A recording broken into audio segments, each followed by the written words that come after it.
L'actualité à l'étranger avec Harold Iman. Bonsoir Harold. Bonsoir. La situation au Yémen, vous allez nous en parler dans un instant puisqu'il y a eu des mois d'atermoiement et finalement le président du Yémen a signé aujourd'hui un accord organisant le transfert du pouvoir à son vice-président. Tout à fait. Où on en est de la situation sur place? Est-ce que ce geste peut mettre un terme à, on peut parler de crise et même de guerre civile dans le pays? On peut en parler. Alors, de quoi il s'agit? Ce despote qui est au pouvoir depuis 30 ans, Ali Abdallah Saleh, il va devenir président honoraire. Il l'est déjà devenu depuis quelques heures. Le pouvoir est immédiatement transféré, mais c'est essentiellement à des proches.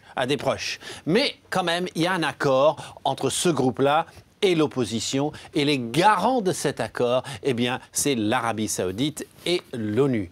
Et tout ceci va durer 90 jours. Et le 1er mars, on aura une nouvelle donne entière.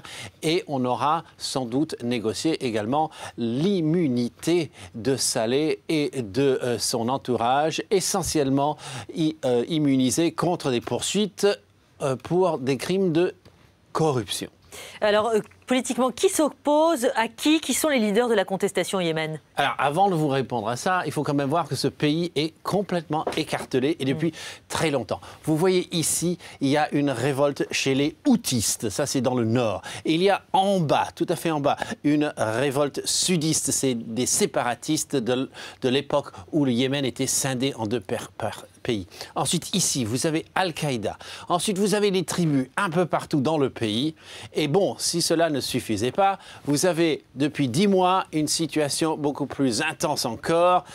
10 mois où les jeunes, les lettrés de la capitale et des autres grandes villes du pays, ainsi que des milices tribales, parce que oui, il existe des milices tribales, eh bien tout ce monde-là s'est ligué contre Ali Abdallah Saleh. Donc il fallait vraiment qu'il tire sa révérence. C'était vraiment trop à contenir, même s'il conserve encore énormément de soutien. Je dirais que l'opposition est quand même plus forte.